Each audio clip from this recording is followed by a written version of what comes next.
I got out of the airplane and I just fainted on the runway. And I crawled to the airport terminal, leaving everything I had behind, because I was I thought in my mind that I was gonna die right there. This is how I felt.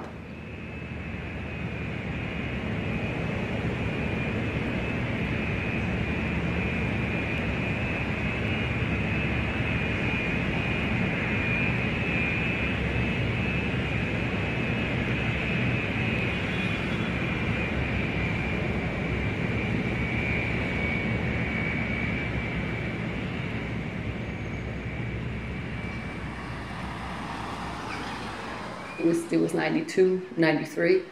So everybody was out traveling and we talked about it and it could be great fun, and we started working right after high school and to earn money, and it was a huge thing, and we planned and planned and planned and did everything, and we thought we were really well prepared.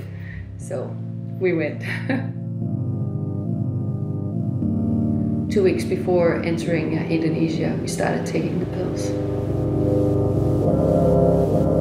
I had all these thoughts. It just became worse and worse. In the beginning, it was little things like there was a spider, and it was like huge, and I killed it with my hiking boot. And there was no spider at all.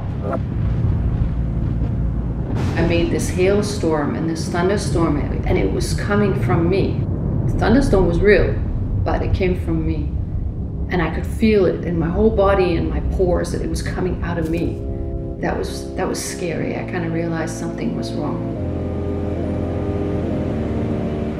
As we were waiting for the flight to go to Kathmandu, they took me aside, the flight personnel. They thought I was on drugs, definitely. So everybody could see it, I think. And they searched me, and I had to strip all my clothes, and they didn't find anything. We didn't take anything. They wanted to kill me. They wanted to keep me in Nepal, get the money from the insurance. I had all these thoughts. And I was 19 years old, and my life was in pieces. I had to reinvent myself. I had to figure out little by little how to get my life going.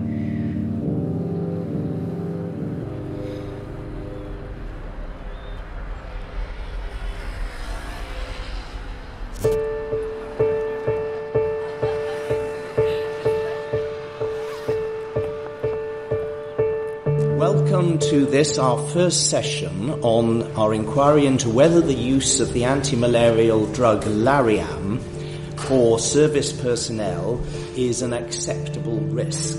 I'd like to ask our 2 witnesses for this session. In 2015, the British Parliament took the unusual step of opening an inquiry into a single drug, Mefloquine, also known as Malarial. It wanted to know if the supposed risks associated with this routinely supplied drug outweighed the benefits of its use as a medicine to prevent malaria, specifically in relation to the British Armed Forces. But what had led to this inquiry, and why was a well-used prescription medicine now approached with such suspicion? Reported that Mefloquine can cause severe mental disturbances. Drug called Mefloquine is in fact very, very dangerous, which is I'm referring to the harmful effects of the anti-malarial drug Mefloquine. Psychosis, suicide, suicidal thoughts, and self-endangering behaviour.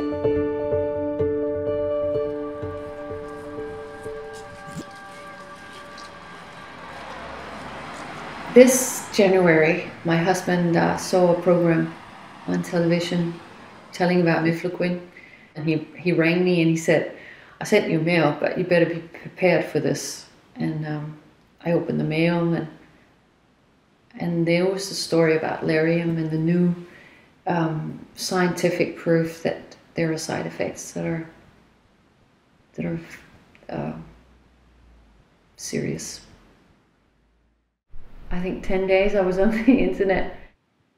I heard stories a few years after about people that had experienced similarities with Malarium, but I didn't know. I always thought it was something wrong with me. It limited me in so many ways. So I had to live a quiet life.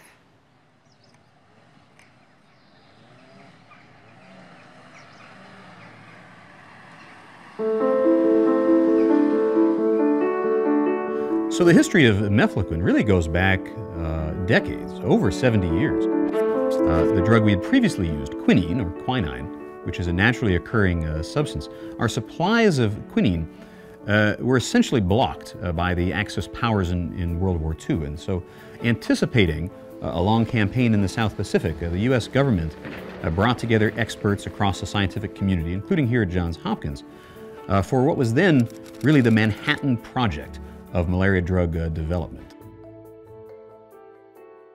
And one leading class of drug that was investigated for this purpose were the quinolines.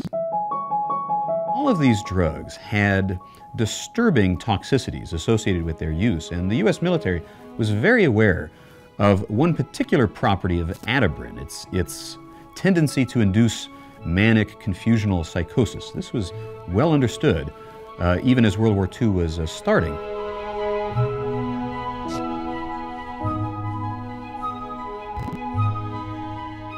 But it was so essential that compliance with this drug be enforced, that these properties were deemed restricted information, the equivalent of secret information. So in the jungle kit, there's another bottle, and it has atabrine tablets in it. Malaria tablets to all of us GIs. Take them regularly when your medical officer tells you to. Now, in retrospect, this was probably appropriate, given how important a threat of malaria was. Had we not been able to control the threat of malaria, we could have lost the South Pacific campaign. In the aftermath of World War II, we gradually moved to use chloroquine.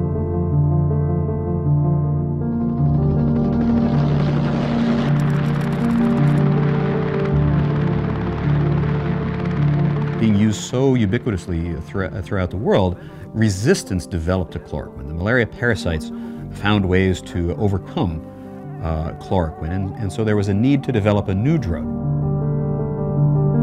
We began to investigate drugs closely related to those we had initially studied in World War II, the 4-methanol quinolines, or 4-quinoline methanols. And one candidate that emerged quickly from this effort, as early as 1969, was Mefloquine. We should have known during the early testing of Mefloquine that the drug would have plausibly possessed similar properties to those that we saw with atabrine or quinacrine.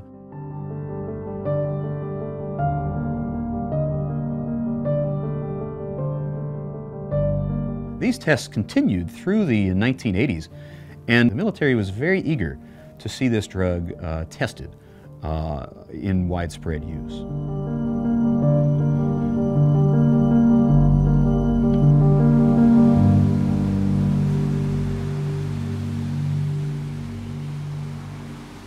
In 2005, I took Mefloquine. I was backpacking with some friends, and on the day that I took my 5th pill, something strange happened. I was in a cafe on the beach when, out of nowhere, I suddenly felt an overwhelming feeling of terror.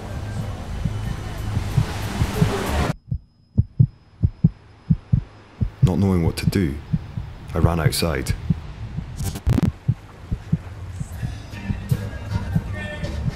I looked around me, and I had no idea who or where I was.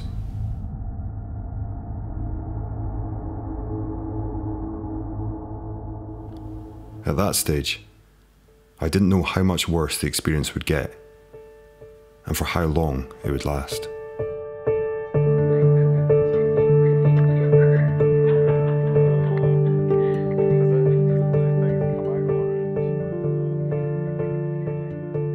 So we came back to the hostel. I knew you were shaky, you weren't yourself.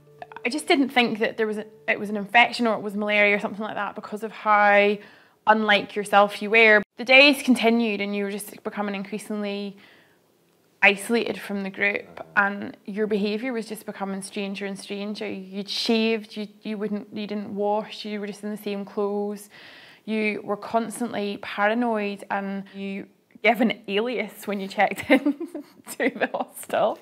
You wrote somebody else's passport number and changed your name.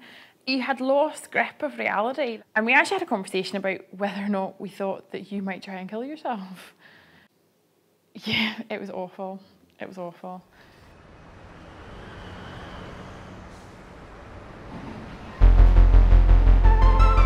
It took me the best part of 2 years to recover. But by 2015, other people's reactions to Mefloquine were hitting the headlines all over the world. I was surprised that it had continued to be prescribed. Were people still really being affected?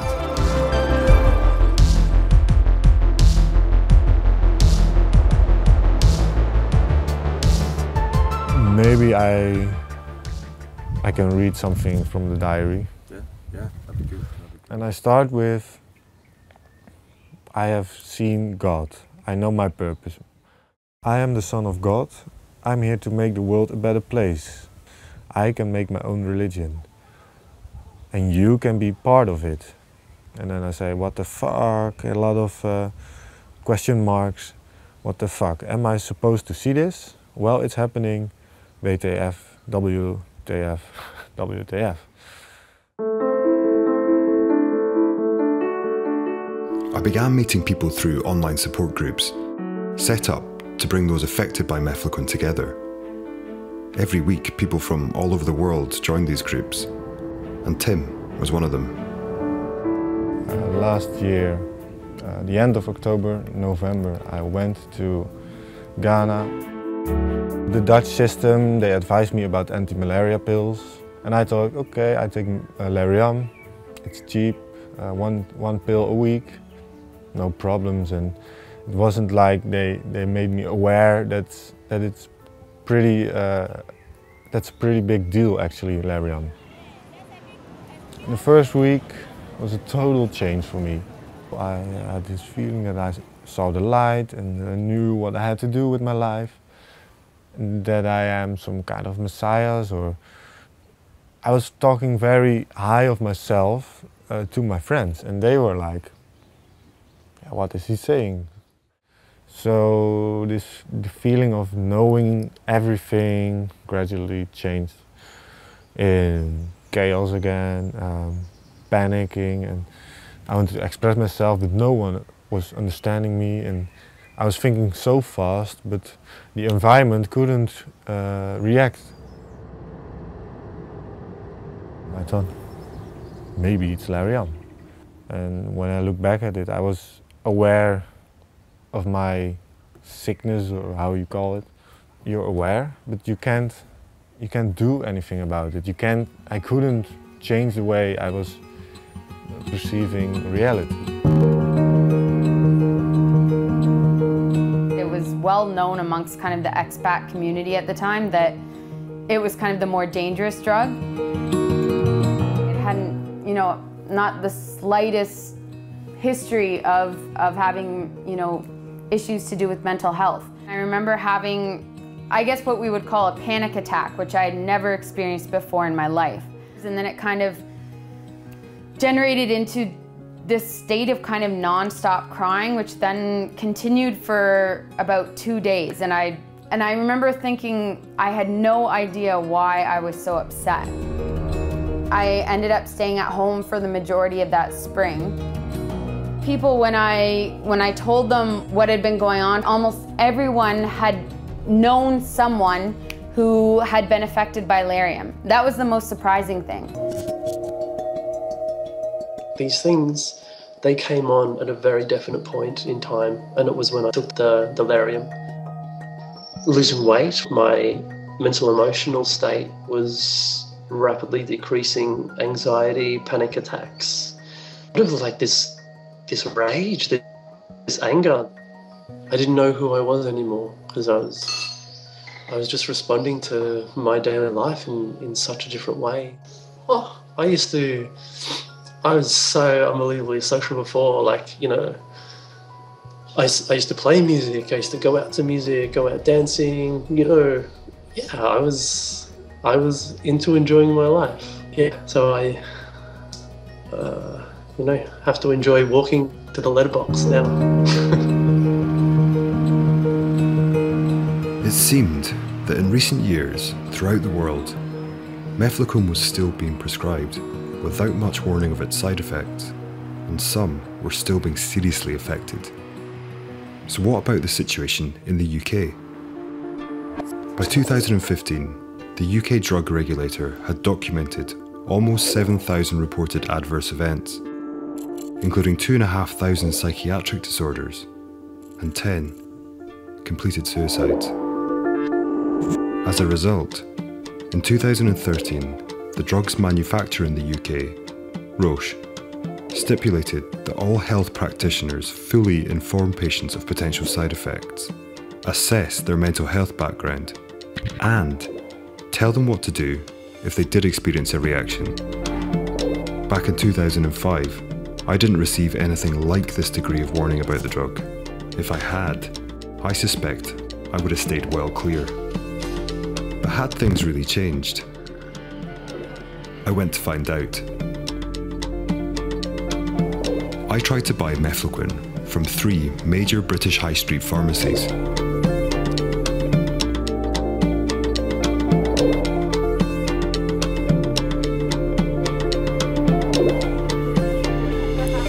Lloyd's was the only pharmacy of the 3 that I tried that told me I'd need a prescription and subsequently a consultation with my doctor before I could access Mefloquine. So you would need a prescription from a doctor. So despite all the attention, the updated guidelines and the increased warnings, I could get hold of Mefloquine pretty easily, and little was done to make sure I knew about the serious risks. I wanted to know who was responsible for how it was prescribed. Roche, the manufacturer who sold the drug to huge clients in the UK, like the NHS and the Ministry of Defence, were surely the ones who knew the drug the best, and they provided instructions to doctors and patients. So were they responsible? Since 2013, the MHRA and working together with Roche strengthened our label for Lariam, specifically calling out the neuropsychiatric events. And we believe it's very important that prescribers and patients are made aware of that information from the outset so that they know how to respond should anybody be concerned that they might be having a change in their mental state. And importantly as well, that people who have a reason not to be prescribed Lariam shouldn't be given it.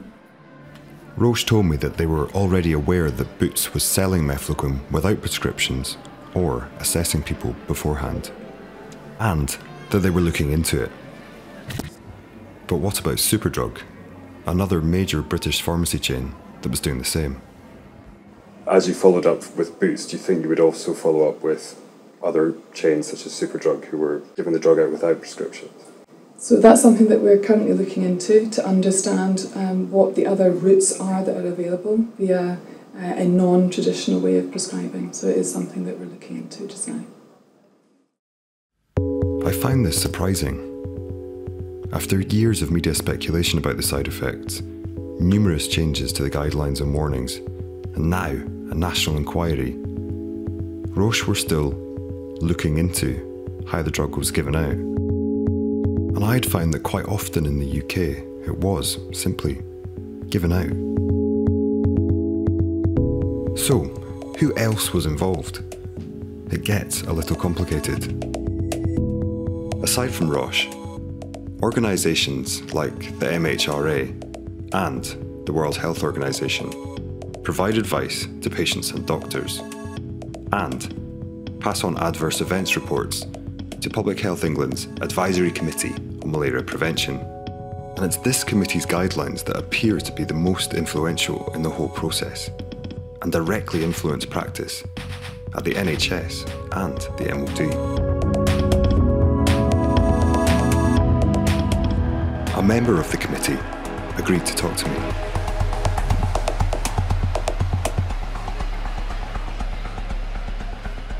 I mean, each year in this country we have over 1,600 cases of imported malaria in travellers, which is fatal in about 10 to 12 people every year. Clearly, a lot of people survive it, but they do so because we have effective drugs to treat it. But to try and reduce that total, we would want people to take preventative tablets from malaria prophylaxis, which stops them getting the disease and any risk of dying. If we look at the drug Mefloquine, people can have a neuropsychiatric reaction. That occurs in about 1 in 10, 1 in 15,000 individuals. In terms of that 1 in 10,000, is that from a particular study or is that from a rate? These are from a number of studies that have put together that number. These are epidemiologically based studies. They're not sort of, I know 3 people who've had a reaction and therefore the risk is very high. And these are the ones that we tend to base our risk assessment on.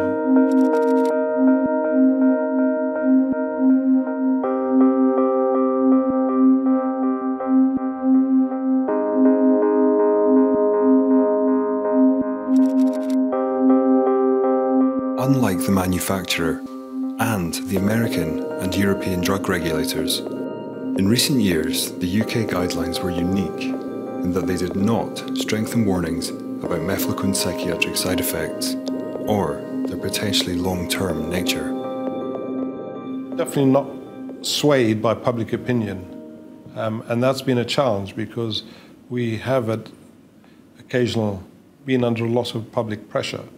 But we would lose all credibility if we went against the scientific method for the media method, and that would be very damaging. In our scientific review of what Mefloquine does, we, at this moment in time, don't see a real need to make a change to the recommendations and the way it's used.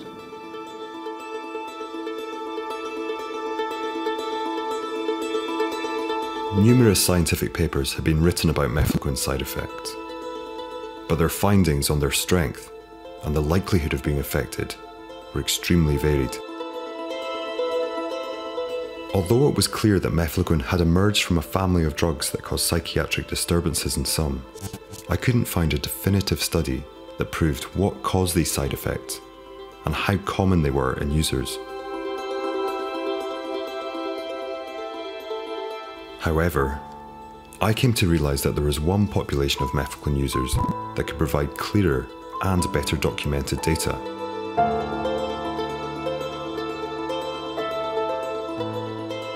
So I began looking into what had been happening in the British Armed Forces.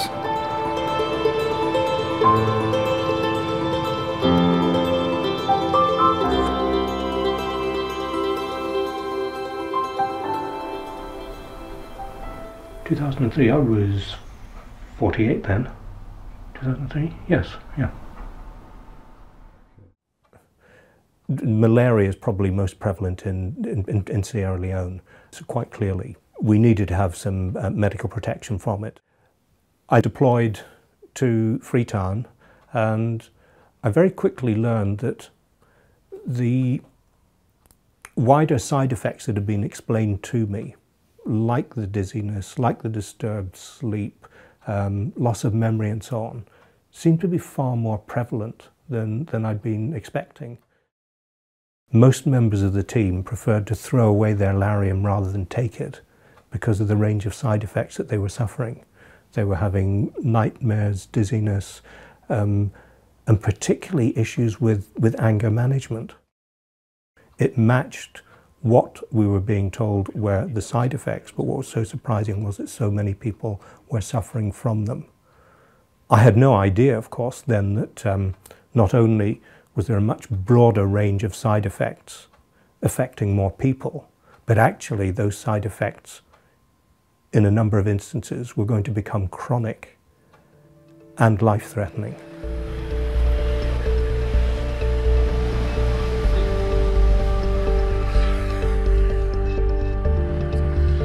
many years I worked in the army. I was 27 years in the army, and for a long period of time I was the army's leading expert on malaria, and during that time I conducted research into Mefloquine, and my position was that it was a dangerous drug and should not be given to soldiers, and that is still my position now. I suspect some of the soldiers don't take it, but there will be soldiers who do take it, and there are soldiers and officers who have been badly damaged by taking Mefloquine long after it's been known by the Ministry of Defence that it's a dangerous drug that should not be prescribed routinely.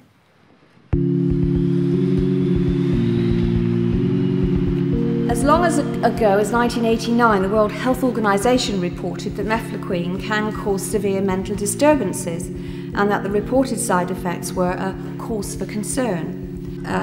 These people have suffered the most terrible side effects and ill health after taking this drug, which they took in all good faith and on the basis of advice, sometimes for a very long time. Many of them are young, high-achieving people who feel that their lives have been destroyed. I did quite a lot of research and then was lucky enough to get a debate in the House of Commons in March 1997. Since then, on and off, have had emails from people, well, all over the world really, saying that I've seen your speech and it has either affected or destroyed my life. Getting on for 20 years later, still finding that there are people whose lives have been, if not devastated, then materially affected by this drug.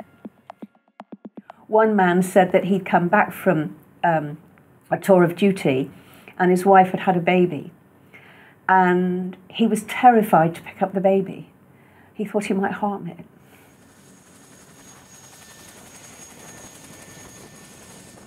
I'm staggered that people who are serving now have been given Malarial. I submitted a Freedom of Information request to find out how many people in the military had been prescribed Mefloquine, and if there had been any noticeable impact of the much discussed side effects. When I received the response, I was intrigued. Since 2010, 13,000 regular armed forces personnel had been prescribed Mefloquine. For the same period, and from the same group, 921 of those who had taken Mefloquine had subsequently received care for a mental health disorder. That's a rate of 7%. I then found that the average rate for mental health diagnosis amongst all armed forces personnel was surprisingly low, 2.3%. For those returning from conflict zones, mainly Afghanistan, the figure was marginally higher, 2.46%. So those who had taken Mefloquine were significantly more likely to be diagnosed with mental health disorders than the military in general, and those returning from conflict areas. What was even more surprising was that far more UK personnel who had been prescribed Mefloquine had been deployed to Africa than to Iraq or Afghanistan. And British military are most often deployed to African countries on training exercises, which, on paper at least, would subject armed forces to less traumatic experiences. I asked the Ministry of Defence for a response to my findings. They told me they weren't able to give me an interview, but they did issue me with a statement, including the following. The 7% referral rate to Department for Community Mental Health mentioned, we believe relates to all anti-malarial use, not just Mefloquine. However, when I asked them to provide me with data detailing the rates of mental health disorder diagnosis as a result of other anti-malarial use, they told me the data was not publicly available. Since 2013, I've interviewed senior officers, both on the record and off the record. I've heard stories of Royal Navy rating who, having taken Lariam in Sierra Leone, was literally too frightened to go on duty armed in case he did something with his weapon. Now that's telling me that, alarm bells ring when someone tells me this. This was a subject which I couldn't quite understand. Was it about money? Was it about the ease of taking this tablet? Why is it that after all this evidence, the MOD was still pressing ahead? I started raising freedom of information requests with the Ministry of Defence to try to find out what they knew about Malarial. And in amongst those various papers, I got a statement from the Ministry of Defence saying the Secretary of State accepted that I had this condition and that it was caused by my service use of Malarial. The Ministry of Defence has recognised this, and it is recorded, but there is an extraordinary lack of curiosity, to put it really very mildly, amongst the Surgeon General and his department as to what is causing this problem.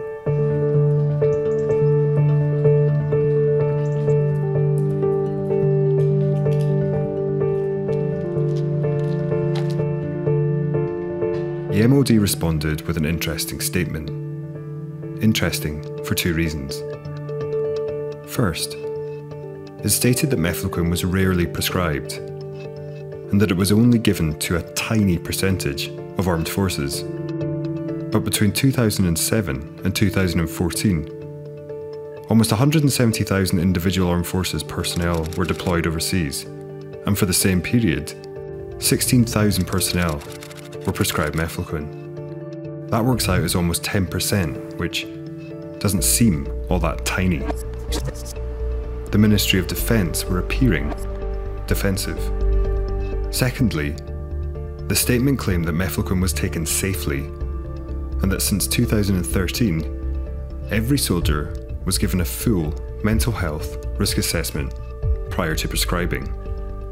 But I had been in contact with serving members of the armed forces who wanted to remain anonymous, and they told me that as recently as 2014, mefloquine had been given out without any risk assessment or much choice. Sometimes simply handed it in the corridor. I was deployed on a training exercise in 2014. We were told to start taking mefloquine a month before we went. We simply went down to the medics and they distributed boxes amongst us. Each man got 2 boxes, I think. It was just dished out.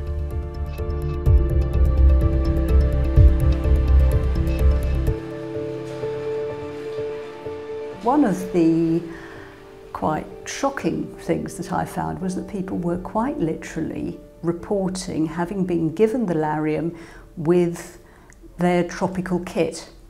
So they would be given their socks and their shirt, their sunblock, their deodorant probably, for all I know, and their Malarial. From a legal point of view, there's no option about this. You should be allowed to say, I don't want that, I want an alternative. Now, it seems to me pretty outrageous that the people who protect us are not given any sort of choice along those lines. If you don't do that, you're failing in your legal duty of care.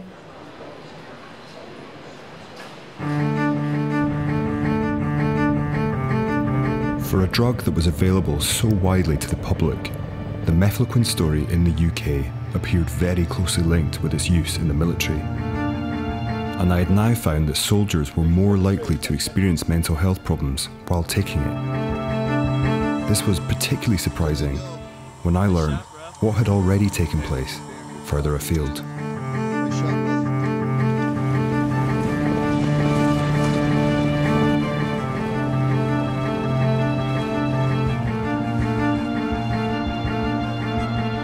In late 2006, early 2007, I deployed with the 82nd Airborne Division to Afghanistan. And it was during my deployment to Afghanistan that I quickly recognized that many of the policies that we had in place for dealing with malaria, particularly our policies for use of mefloquine, were not being complied with, and that there were many problems with our use of the drug. And it was around this time, our use of mefloquine in Afghanistan and then our use of mefloquine on a large scale in Iraq, that public concern began to be focused at our use of the drug. There were a number of disturbing reports of homicide and suicide, domestic cases associated with soldiers returning home who had taken mefloquine. And this led to large-scale media attention and also to congressional concern with the drug. Mefloquine causes a severe intoxication syndrome characterized by vivid nightmares, profound anxiety, aggression, delusional paranoia, dissociative psychosis, and severe memory loss. My recent research has helped us understand this syndrome as a toxic encephalopathy that affects the limbic portion of the brain. With this insight, we now understand the drug's strong links to suicide and to acts of seemingly senseless and impulsive violence.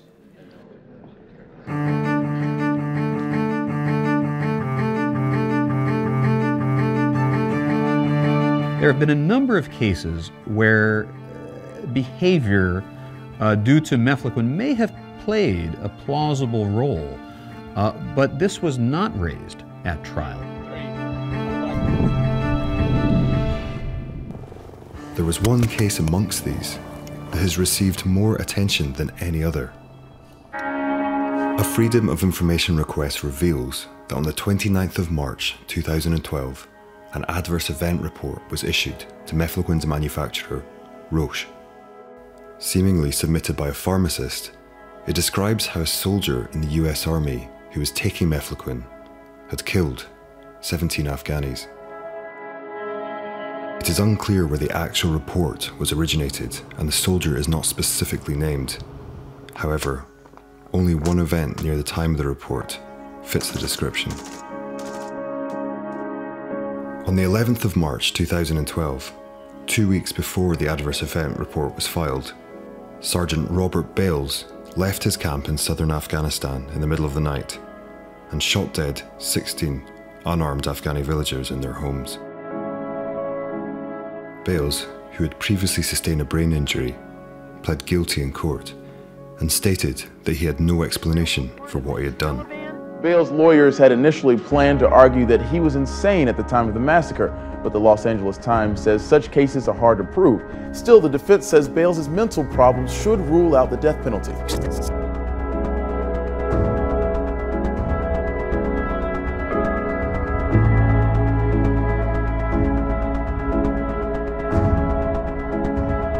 It's since been revealed that Bales took mefloquine on a previous deployment. However, it is still unknown whether he had been taking mefloquine in 2012. Bales' toxicology report from the time of the murders remains classified. Speculation about whether or not Bales was taking mefloquine continues. The case attracted significant media attention and raised questions about how mefloquine was prescribed in the US military. Now, whether or not Bales took this drug, we do not know. The Pentagon will not say. If he took the drug, could it have led to this kind of psychotic behavior? Definitely. It says that on the drug label, and we've seen it time and time again. The following year, the US Army officially downgraded mefloquine to a drug of last resort, only to be used when all other options were unavailable.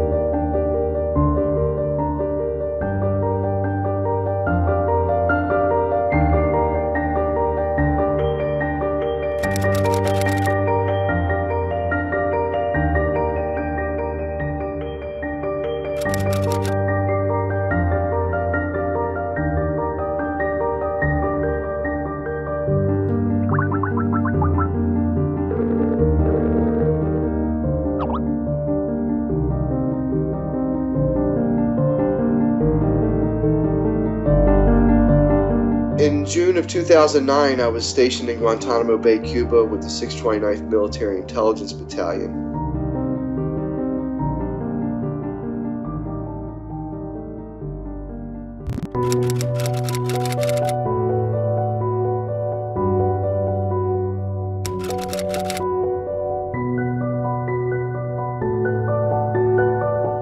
And we started looking at over 3,000 FOIA documents. I found that all three of them received a drug called mefloquine.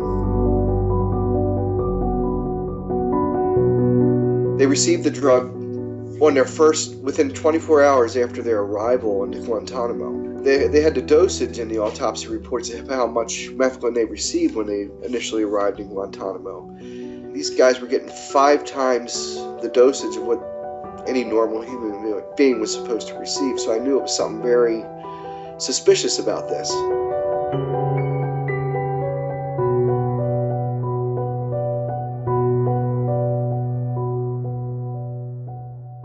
They made the odd argument that this was for the benefit of residents of Cuba.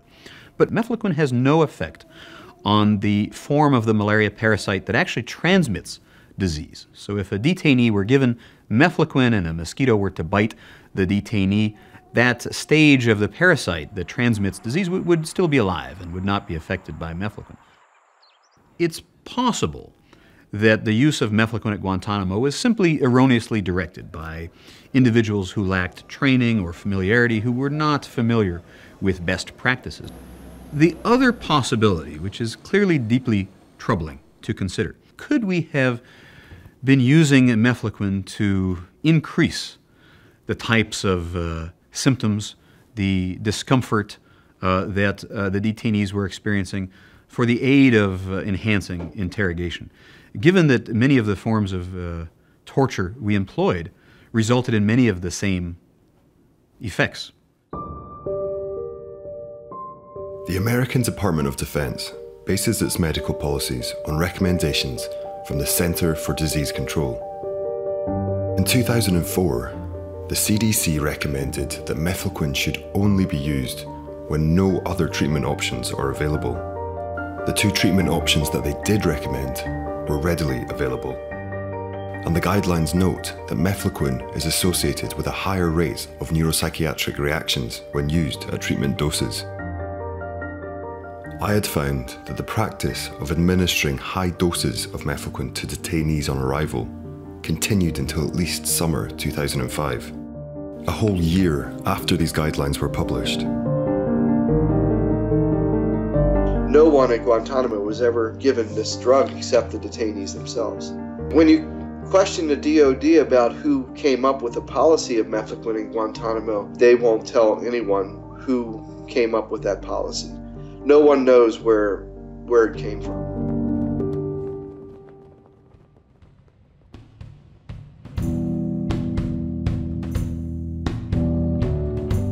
I now knew that the American military had not only known about the risks mefloquine posed to troops, but, more worryingly, had possibly even utilised the adverse effects. The Brits were also well aware of the side effects, but while the Americans had all but banned the drug, the British armed forces continued to administer it, despite the seemingly high rate of reactions. I asked the MOD again for an interview, and this time they agreed. They arranged for me to meet with a representative.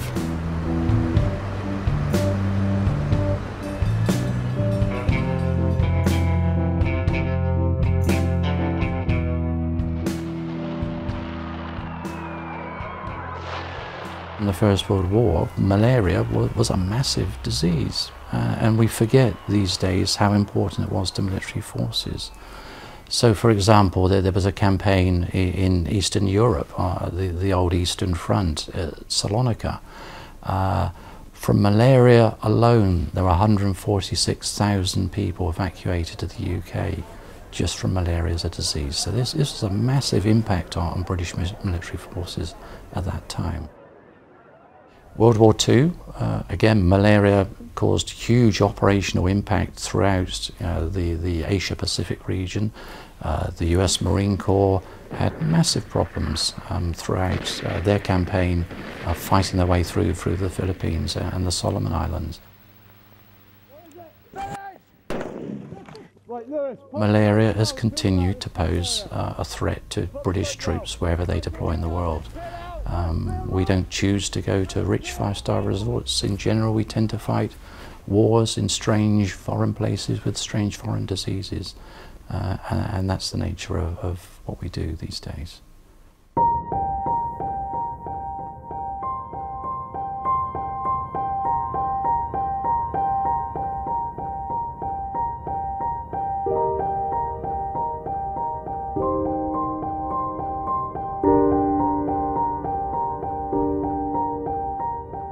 The odd thing at that time was that, you know, because the drug wasn't being used in the UK, we had legions of people banging on our doors saying, let me use this drug. You know, we were at a time when there was very little drug therapy or prevention available for malaria, and it's clearly attractive to a lot of people just to take one tablet once a week. The British military had always been clear that mefloquine's weekly dosage and its potency made it an extremely practical defence against malaria.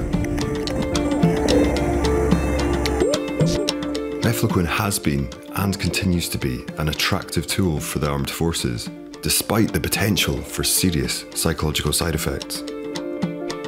So what did Group Captain Green think about the documented risks?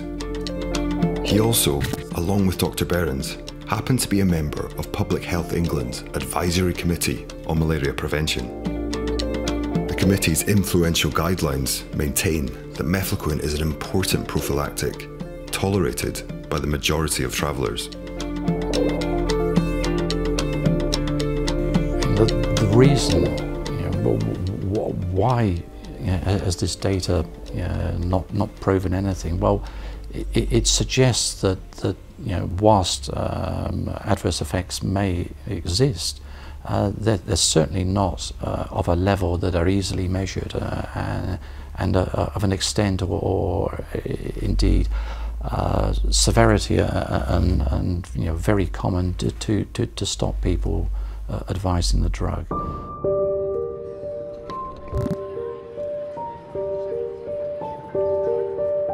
Of course, Public Health England will continue to say that because that's what they've always said, and they don't want to backtrack now. So essentially one government department's backing up another government department, and it's a sort of cycle of, shall we say, denial that they just can't break out of, and it requires something catastrophic to really break that logjam. People are protecting their own reputations and vested interest within a very closed clique or cohort of people who are responsible for the administration of the drug.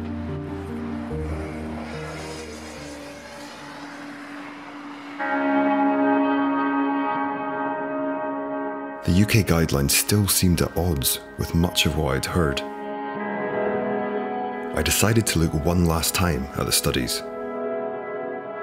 First study where mefloquine was looked at in travellers in a randomised control trial didn't take place until 2001, or wasn't reported until 2001, which was a good 10 or 15 years after it had been widely used by many travellers in many countries. Importantly, this study in 2001 was the first to test mefloquine with a representative population where participants didn't know which drug they were taking.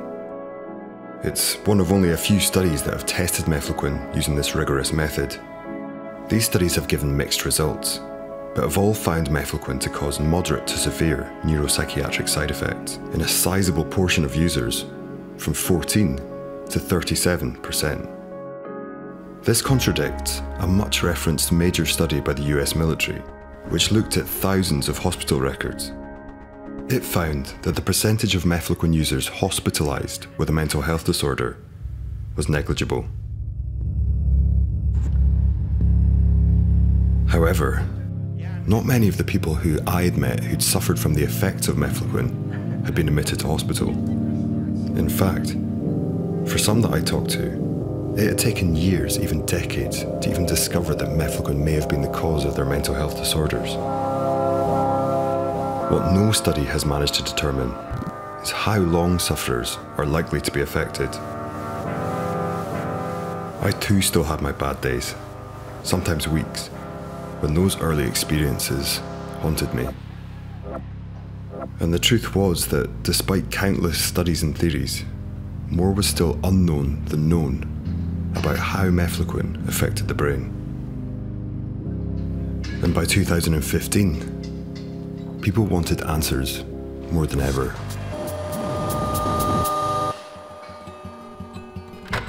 So, could there be a connection between the increase in suicides among Irish soldiers and Lariam? Tonight, in her special report, The report Rita showed that O'Reilly Mefloquine, an anti-malaria drug that was taken by Canadian soldiers in 1990s, actually was having some very bad permanent side effects that had All former soldiers are coming forward with accounts of mental health problems linked to an anti-malaria drug they were forced to take for the deployment to East Timor. The defence bureaucracy Around the world, people were coming forward to talk about how Mefloquine had affected them. Some had even begun to take legal action. But in May 2016, the spotlight fell upon the British Parliament. Over 6 months, the Parliamentary Defence Committee had heard evidence from the drug's manufacturer, specialists, and leading figures from the Ministry of Defence, with often heated results. It would seem that the MOD are quite happy to ride roughshod over employees and just say, well, that doesn't... Who feel, you know, they don't come and talk to us about anything else. They come and talk to us about Malarial. And does that not mean we should be asking these questions? I wouldn't agree that we move to a position simply not to prescribe any drug that requires a risk assessment, because I can't guarantee you 100% of the time that process is being carried out. Accompanied by a media storm, the committee's report concluded that the prescribing of Mefloquine over a number of years had demonstrated a lamentable weakness in the MOD's duty of care. Furthermore, it stated its belief that Mefloquine should now only be used as a drug of last resort.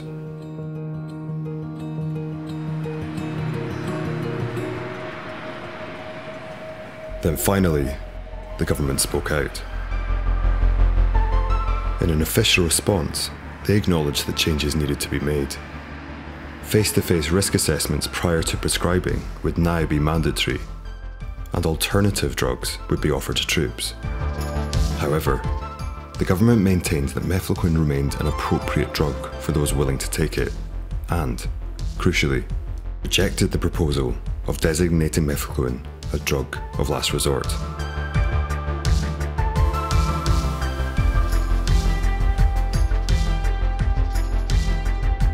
The government's response was, in my opinion, written in a very evasive manner. Other countries haven't had a problem conceding that the risks of valerium are so great in comparison to its benefits that it really should only be used as a drug of last resort, if at all. So why the UK did not similarly come to that conclusion is of some interest. And I suspect that there are some legal reasons for this. Dr. Nevin had sent me through some policy documents he had obtained. They'd been published a month prior to the inquiry report, and they had some noticeable changes from earlier versions. Okay, so even though the government has refused to classify Mefloquine as a drug of last resort, the changes to the MOD policy documents, which you've seen, pretty much make it so that it is. The document now prescribes that valerium or Mefloquine be used only as a drug of last resort, and only when the two safer daily medications have been ruled out for use because of intolerance or allergies. Given the current context and the number of legal claims that the Ministry of Defense is facing, that making that concession now, so late in the process, and after having defended valerium for so long, I think would have been seen as exposing them to too much legal risk. Take care. Bye-bye.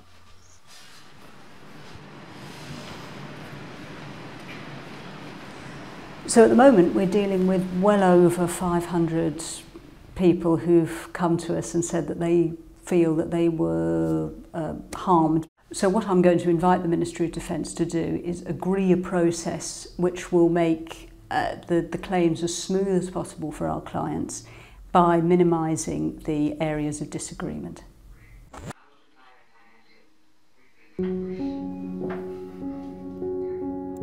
Whilst making the film, I had come to terms with the source of my own mental breakdown. But whilst I'd been able to seek help and in many ways leave Mefloquine behind, For others, the adverse events ran much deeper. Today, retired and serving military personnel and civilians are taking the first steps in their negligence legal battles. And for the rest of the sufferers, the daily battles continue. I've been in routinely stressful situations in Northern Ireland, in the Balkans, in the Middle East. I know what stressful situations are, but nothing like the effects that are being caused by Malarial toxicity. It was really a relief to know that other people, it's scary that other people had the same things as I had, but it's also like, okay, maybe it's just medicine that did that to me. Yeah, for me it's not really an option to put it all behind me and not think about it, because it definitely has an impact on my life as a person. Because I think you have to express what you've been through. Otherwise, it's very difficult to live with it.